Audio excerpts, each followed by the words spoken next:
أهلا بيكم في قناة سفرة سهيري. ازيكم يا حبايبي؟ عاملين ايه؟ يا رب النهاردة تكونوا بخير. هنزين مع بعض النهاردة. كان عندي اوردر وعملت قبل كده معاكم من الفيديو دوت تورتيتين. بس هزين معاكم النهاردة 3 تورت بطريقة بسيطة جدا، وانتي لو أول مرة تدخلي المطبخ هديكي أفكار بسيطة جدا تساعدك ان انتي تقدري تتعلمي تورتة تعملي بيها الأولاد تورتاية صغيرة كده في عيد ميلادهم وتفرحيهم بيهم. لو عجبك الفيديو ما تنسيش تشجعيني بلايك واشتراك وتفعلي الجرس. اول حاجه انا خبزت الكيك دوت كنت بخبز منه عباره عن 350 جرام دي سبونش جاهز. انا بعمل من ال 350 جرام تورتيتين. التورتيتين دول بيبقى مقاسهم من 20 ل 22، او ممكن لو احنا عايزينها عاليه ممكن نعملها اللي هي مقاس 18 او 16. تمام. ف 350 جرام هيطلعوا لك تورتيتين كويسين جدا صغيرين. تمام. اهم حاجه ان احنا طبعا زي ما احنا عارفين وكتير بقول في الفيديوهات بتاعتي ان دي الاسبونج الجاهز ما بيتعملش خالص على مضرب عادي، يعني بيتعمل على المضرب كهربائي او عجان. تمام. لكن اللي هو المضرب اللي هو اليدوي ما بينفعش خالص، عشان ما تجيبيش مقادير وتكلفي نفسك وبعد كده مش هتبقى يعني الاسبونج معاكي كويس. تمام. بعد كده انا جبت بقى الاسبونج بتاعي وحطيته وقطعته بالشكل ده على 3 طبقات. بدأت بقى احشي الكيك بتاعي.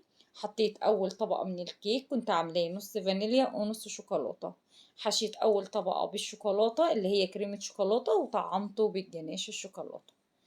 طبعا احنا عارفين ان تورت العروض دي مش بتبقى طبعا مكلفة، يعني احنا مش بنكلفها كتير، لان هي يا دوبك مش بتجيب حتى يا دوبك مكسب بسيط جدا، يعني هتبقى مكسبها قليل قوي.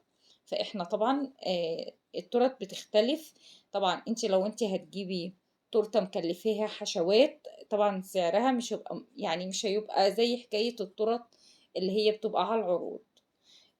احنا حبينا نعمل افكار بسيطة من التزيين ده، واديكم فكر يعني فكرة بسيطة لست البيت اللي ممكن تقدر تقعد وتعمل تورتاية بسيطة بفكرة بسيطة. وبرضو للناس اللي هي شغالة من البيوت.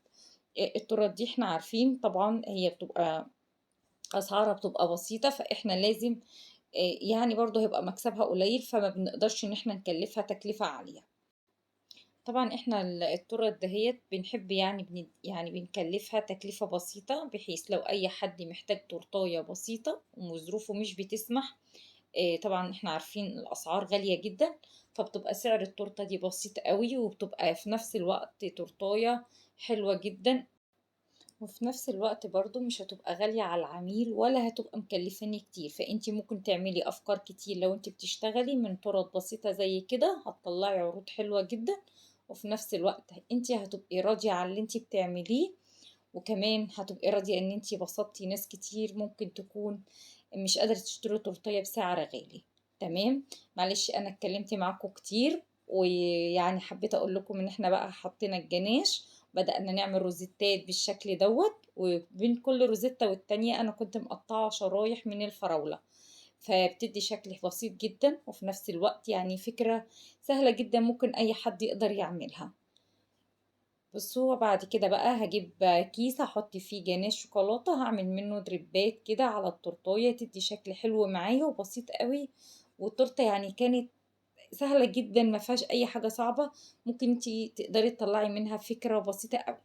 والتورته اللي جايه برضو الشكل يعني شكل مقاس 20 دوت هعمله بابسط طريقه من غير ادوات من غير اي حاجه تكون متاحه عندك لو انتي ربة بيت وما عندكيش اي ادوات خالص. تمام. جبت التورته اللي هي مقاس 20 قطعتها برضو بالشكل دوت على 3 طبقات. بعد كده حطينا اول طبقه وبدات احط كريمه من تحت. اهم حاجه نحط طبقه كريمه خفيفه قبل ما نبدا نحشي التورته بتاعتنا علشان التورته ما تتحركش معانا لو هي رايحه العميل، وفي نفس الوقت تبقى حلوه. بعد كده حطيت كريمة شوكولاتة، وبعد كده حطينا جناش من الشوكولاتة، وحطينا برضو طبقة شوكولاتة كريمة شوكولاتة بالشكل ده. احنا بنفرد التجليس بتاعنا بالسكينة اللي هي بتاعت التورت بالشكل دوت بتبقى سهلة جدا معانا. بصوا مقاس 20 برضو ادتنا 3 طبقات حلوين جدا. بعد كده بقى بأي سباتولا كده بنبدأ نفرد الكريمة بتاعتي الجوانب بتاعتها بالشكل البسيط ده. بصوا هي أفكار بسيطة جدا، صدقوني انت لو وقفتي هتقدري تعملي فكرة بسيطة. ويا ريت لو انت بتنفذي أي فكرة من التورتة اللي أنا بعملها لك، يا ريت تكتبي لي في التعليقات، لان بجد ده بيبسطني كتير. بصوا يا جماعه، انا جلست بقى طبقه كريمه كويسه عشان بس وقت الفيديو، وبعد كده بشرت شوكولاته. يعني انت هتجيبي شوكولاته اللي هي الشوكولاته اللي هي القوالب الصغيره، اللي هي بتبقى الشوكولاته اللي هي بيبقى 200 جرام، تبشريها بالشكل دوت. وتبشريها، بعد ما تبشريها بتحطيها على جوانب التورته بالشكل دوت. التورته دي مش محتاجه منك اي ادوات، يعني انت لو ما عندكيش القمع بتاع الكريمه هتعمليها بصوا بابسط طريقه. بعد ما بشرت على الجوانب بالشكل ده، قسمتها على 8 اجزاء. ممكن تقسميها على 8 او 4 حسب اللي يعجبك. تمام. فبدات احط بقى الشكل دوت اللي هو شكل الفراوله. هما تقريبا طلعوا يا جماعه سوري 4 اجزاء مش 8. تمام. بعد ما قسمتها بالشكل دوت، حطينا على الجوانب بتاعتها ومن فوق حطينا بشر شوكولاتة. التورته بقى التالتة والأخيرة، بدأت بقى كنت مجلساها طبقة خفيفة من الكريمة. بعد كده كنت ضاربة الجناش بتاعنا بيبقى تقيل، من اللي انت تكوني عاملاه تضربيه في مضرب كهربائي او على عجان، بيديك الشكل الكريمي الشوكولاتة دي. بيبقى فعلا طعمه حلو جدا بجد، بيبقى تحفة. بعد ما انا حطيت بقى طبقة الكريمة بتاعتي اللي هي بالشوكولاتة، حطيتها في التلاجة جمدت شوية. بعد كده طلعتها، عملت دريبات حطيتها يعني حطيت شوكولاتة اللي هي شوكولاتة جناش. عملت بيها اشكال دريبات، ادت شكل معايا بالشكل اللي احنا شايفينه ده. وهنعمل برضو التورتاية دي حلوة جدا، وبجد تورتاية بسيطة قوي يعني سهلة سيمبل خالص لو انت حبيتي تعمليها.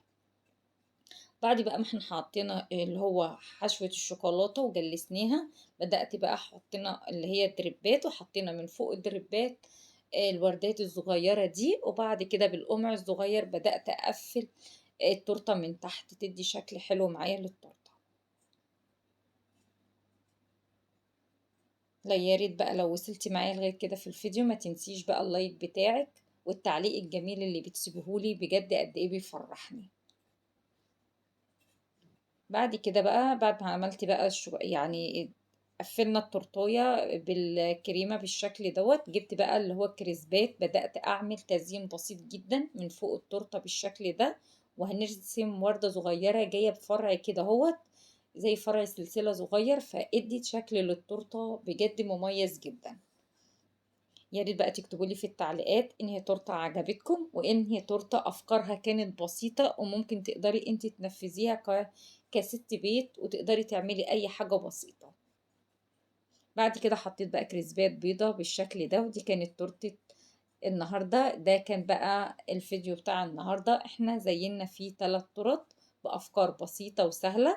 حبيت اديلكم افكار للناس اللي هي تقدر تشتغل من البيت، وافكار للناس اللي هي ممكن تكون قاعده وما عندهاش اي فكره خالص عن التورته ازاي بتزين. دي فكرة كانت النهاردة، ويا ريت فيديو النهاردة تكونوا استفدتوا منه واتعلمتوا منه، حتى لو كانت يعني حاجة بسيطة. لو عجبك الفيديو ما تنسيش تشجعيني بلايك واشتراك وتفعلي الجرس. استنيني الفيديو القادم. باي باي.